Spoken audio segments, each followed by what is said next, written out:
My entitled sisters demanded that I let them rent out my vacation home for profit. When I refused, a lot has happened since I last posted about my sisters demanding I let them rent out my vacation home for profit. When I refused, their husbands broke in and now face charges. That happened earlier today. Now, here's a fresh update. So my parents decided to host a barbecue, which, I guess, is what older people do. I wasn't keen on it because I really don't get along with my sisters, their husbands, or their kids. And my wife and I are happily child-free. But my mom pressured my wife, and long story short, we ended up going. By the time we arrived, there were already about 20 people there. My sisters and their husbands were heavily drunk, and my mom was running around trying to keep their kids, ages 7 to 11, in check. My dad, strategically, had retreated to the whirlpool part of the pool with a cooler of beers. We made small talk, ate some food, had a margarita, and just tried to survive the scene. Then, chaos ensued. Two of the kids ran up to a neighbor standing next to the pool and pushed her in. She stumbled, but didn't fall in completely, just got half wet. She didn't make a scene and just dried off, but my sisters thought it was hilarious. Later, while chatting with someone a few feet away from the pool, I saw 3 kids running toward me full speed. I dodged them at the last second, and they all ran straight into the pool. The rest of the guests, including my wife and me, started laughing, but my drunk sisters freaked out because 2 of the kids couldn't swim. Since I wasn't in swimwear, I stepped back to let others handle it. The kids were crying, and all hell broke loose. The 4 drunk parents started yelling at me, accusing me of nearly letting their kids drown. To make matters worse, 2 of the kids had been filming the stunt with their parents' iPhones, which ended up at the bottom of the pool. One of my brothers-in-law tried to get the phones out, but his size and inebriation made it impossible. No one else volunteered, and my sisters were still complaining. I told them it was their job to watch their kids, not mine. Tensions rose, and my wife and I decided to leave after one of the brothers-in-law face-planted while yelling at us. Now they're saying I should have just let the kids knock me into the pool and ruin my phone. Ridiculous, right? More about why I don't like my family. My sisters are 8 and 10 years older than me, and we've never been close. I don't share much in common with their husbands either, though they're fine. They don't really interest me. Both my sisters are stay-at-home moms, and their husbands make good money, though one makes more than I do. Meanwhile, my wife and I have professional careers, no kids, and manage our finances responsibly. We invest, take nice vacations, and live a comfortable life, which seems to rub my sisters the wrong way. They're jealous, and it shows in their petty behavior, so we try to avoid them whenever possible.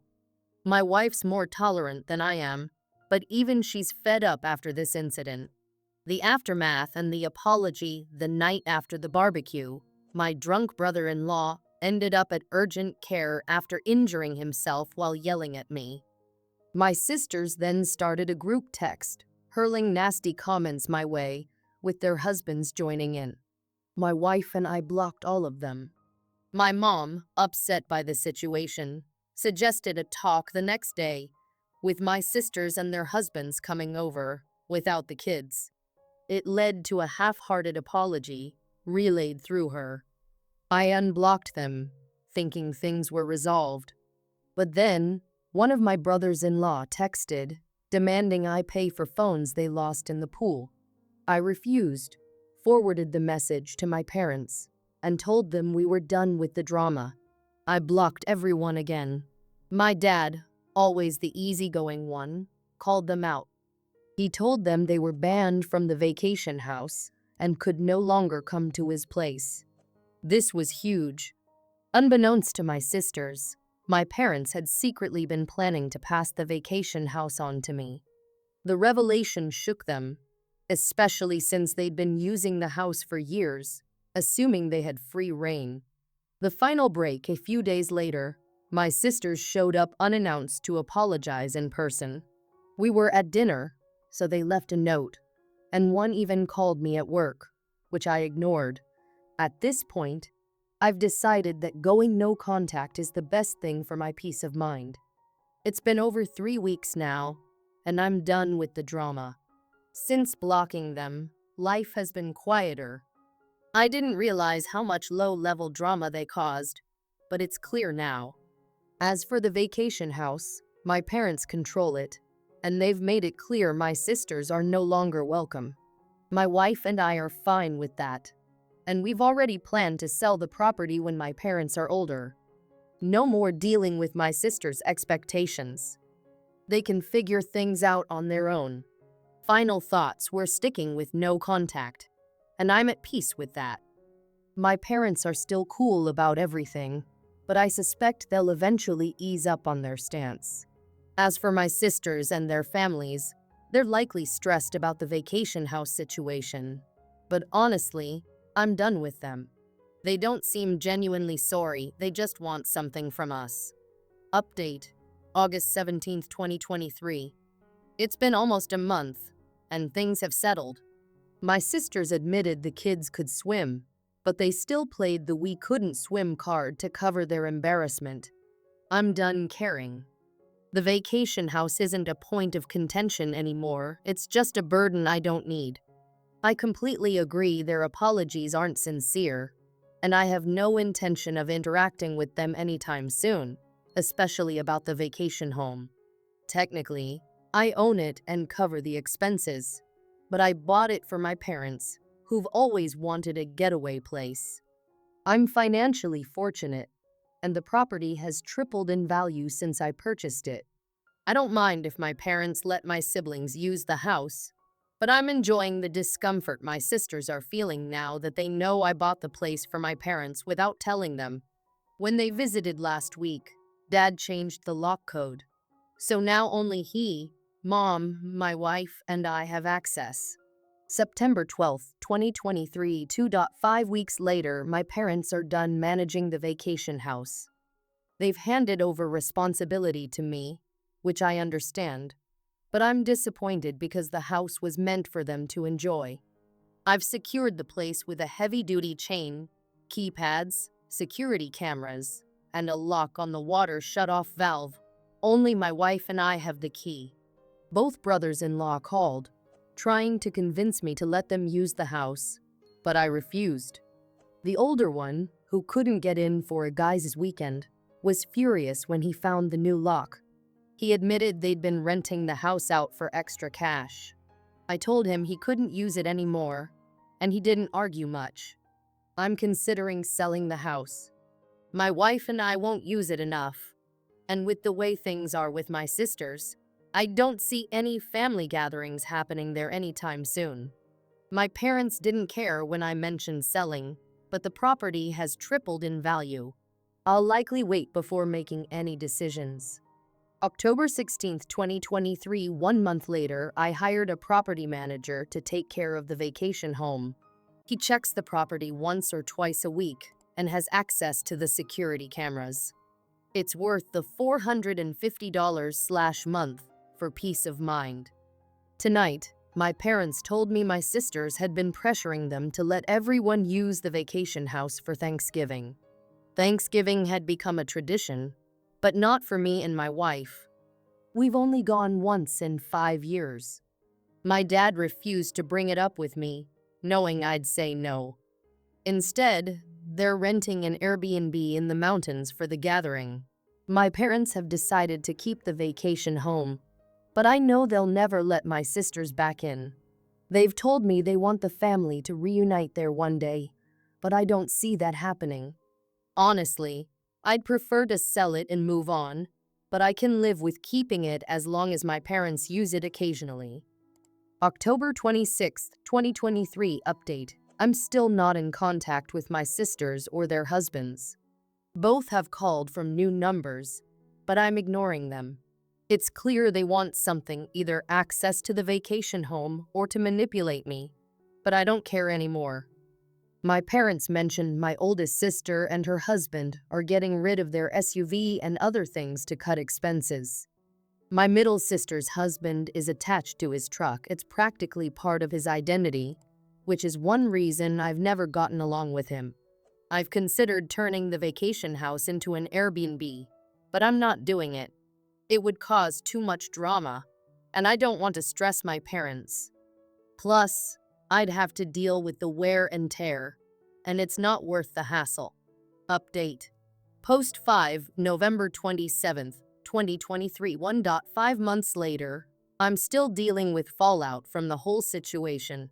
I had planned to write this yesterday, but I wanted to cool down first. Clearly, that didn't work, and I'm still fired up. Here's the short version. My brothers-in-law broke into my vacation home and got arrested. They've been charged with breaking and entering, destruction of property, and communicating threats, all Class 1 misdemeanors. I refuse to drop the charges unless they pay for the damage they caused. As of Saturday evening, they were still in jail, though I assume they've been released by now. I didn't think things would escalate like this. After all, it had been over 6 weeks since I'd heard from my sisters, and my parents had spent some time up at the house without incident. My property manager, David, has been great, handling repairs and checking in regularly. But then, on Friday after Thanksgiving, my brothers-in-law showed up. They used an angle grinder to cut through the chain on the driveway gate, damaging it. They tried to break in through the front door, ruining the lock and gouging the door. Finally, they gained entry through a utility door and broke into the barn. I'm still not sure why they went into the barn. David, the property manager, got notifications from the security cameras and immediately called the sheriff. The deputies arrived and found my brothers-in-law trying to make excuses. Breaking into an empty house is serious, and usually it's meth heads doing this kind of thing. When the cops arrested them, they freaked out, threatening to beat me up, which wasn't a smart move in front of law enforcement. The deputies tried calling me and my wife, but we had left our phones in the car while we spent the day with her family. They booked my brothers-in-law on everything, which was exactly what I would have wanted.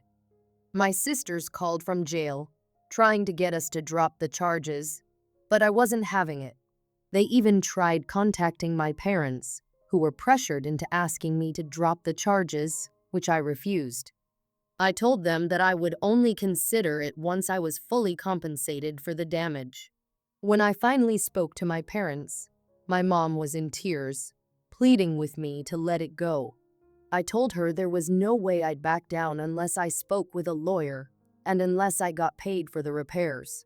My dad was more level-headed, suggesting that they needed to pay for the damage and that maybe it was time for a fresh start. But I was firm in my stance. I haven't seen the damage yet in person, but the photos David sent were bad enough. I plan to go up there soon, but I'm not sure I'll be able to handle it. My work doesn't exactly allow me to take time off for non-emergencies, so I've left messages with 2 attorney friends to get advice on how to move forward. Update. Post 6, December 2nd, 2023. 5 days later, things have taken an unexpected turn. On Thursday afternoon, I received an envelope at my office, delivered by courier. Inside, there was a letter signed by both of my brothers-in-law and a cashier's check for $5,000. The letter included an apology where they admitted to breaking into the house and acknowledged that it was wrong. They offered the $5,000 to cover the damage and assured me they'd pay more if necessary. They also agreed to stay away from the vacation home unless specifically invited by my wife and me. Furthermore, they requested that I consider dropping the charges, citing concerns that they might lose their jobs if this went through. They even said they'd agree to a restraining order to avoid further legal trouble. I have to say, I was shocked. This was a complete reversal of their usual behavior. I had already scheduled a meeting with my attorney to discuss suing for damages and possibly obtaining a restraining order. so I called him up to tell him about the letter and the check. He agreed to meet with me later that day. My attorney advised me not to deposit the check just yet. We met for about 2 hours, and he recommended that my wife and I settle the matter with a mutual release agreement involving both the sisters and the brothers-in-law. He said we could likely win a lawsuit, but it could take over 2 years, come with hefty legal fees, and there was no guarantee we'd ever see any money. He suggested that we could keep the $5,000 and walk away, free of any liability, without letting them off the hook. He's drafting the agreement, which won't be ready until Monday. Essentially, it will act as a civil restraining order. In the meantime, I asked my property manager for an estimate to repair the damage. He called me right after our meeting with an estimate of around $4,000, mostly for fixing the front door. On Friday, my attorney reached out to each of the brothers-in-law, explaining our proposal and advising them to hire their own lawyers. Both agreed to the proposal. The middle brother-in-law said they could either pay for the damage or hire a lawyer, but not both. He seemed to think hiring a lawyer wouldn't change the outcome, as they had no real defense. Their main concern was whether the charges could be dropped. From what I gather, they're willing to do whatever it takes to make this go away, even if it means signing anything. My attorney also contacted the DA's office on Friday to discuss the possibility of dropping the charges. He left a message with the prosecutor, but hasn't spoken to them yet. He believes the charges will likely be dismissed since the brothers-in-law are paying the damages and have no prior offenses. However, since he's not a criminal lawyer, he advised me to be prepared to go to the DA's office on Monday or Tuesday to push for the charges to be dropped. He emphasized that I should avoid any contact with the sisters or brothers-in-law, especially in the next 6 months, and that following the agreement would be crucial for future interactions. I suspect the brothers-in-law's change of heart is driven by the realization of the legal and financial consequences. They face legal fees, fines, and potentially even jail time for up to 120 days. One of them has a job with a security clearance that could be at risk. This feels like their desperate attempt to return to their normal lives. It's not the perfect resolution, but at least it will close the legal and financial chapter that's been weighing on me for months. I doubt I'll ever have a civil relationship with any of them again, but that's fine. What matters most right now is moving on with my life and leaving this all behind. My wife feels the same way. Side note, getting the written apology was oddly significant for me. I never expected it, but it turns out it really matters. The money feels less important now, although I'll gladly accept it. I'm fairly sure my middle sister and her husband came up with the funds, as the cashier's check is from the credit union where he works. Once the agreement is signed, I'll probably make one last update here, but I won't be discussing the details anymore. Writing about this and reading everyone's feedback has been incredibly helpful for me. I truly appreciate the support, and I sincerely hope none of you ever have to go through something like this. Relevant comment. Thursday night, when I finally got home, I cried with relief, thinking this might all be over. I won't discuss the settlement with my parents until everything is fully signed by everyone. If my sisters and brothers-in-law choose to talk about it, they can, but I won't involve anyone else. This is between me and them. Final update, December 7th, 2023. 5 days later. On Tuesday morning, I met with my attorney to review the agreement. We made a couple of minor revisions, and then he sent it to my sisters and brothers-in-law. The agreement includes a provision that they cover my attorney's fee, which is around $3,000. They weren't happy about this and tried to negotiate it away, but my attorney made it clear that they either accept the deal as is, or we'd proceed with suing them for everything: damages, repair costs, emotional distress, lost income, attorney fees, and more. He also warned them that I would push hard to have all charges prosecuted. In the end, they came in and signed. I wasn't there, but I'm told it was tense. The middle brother-in-law took charge, even telling my sisters to be quiet or he'd walk away from the whole deal and make his own arrangement with us. They provided another cashier's check for $2,500, claiming that's all they could afford. We're accepting it as the final payment. The atmosphere was cold, but everyone signed without making a scene. The next day, I drove up to the vacation house to check the damage and meet with the DA's office. Seeing the damage made my blood boil. It felt so senseless. For a moment, I was ready to pay for the repairs myself and make their lives miserable. But after venting to a close friend, I calmed down and focused on the bigger picture, getting this behind me and moving on.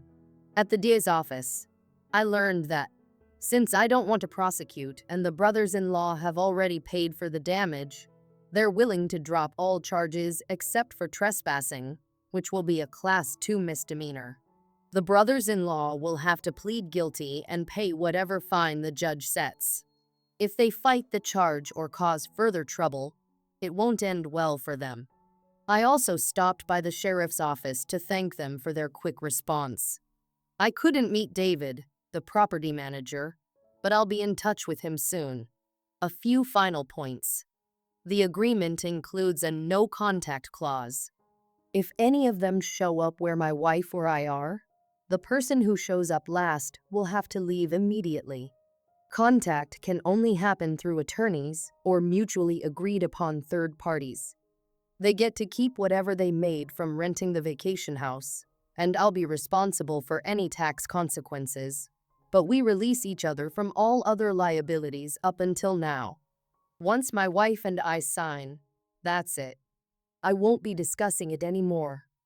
This will likely be my final update, but I'll respond to comments if I can. Writing about all of this has been incredibly therapeutic, and the support has been invaluable. Thank you again, everyone.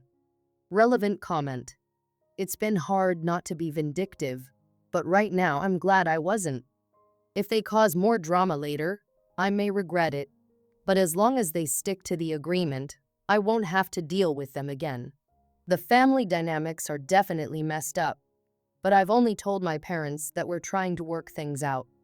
They may not be okay with how things are going, but I had to do what's best for my wife and me. One last thought. My small fantasy now is that I never hear from them again.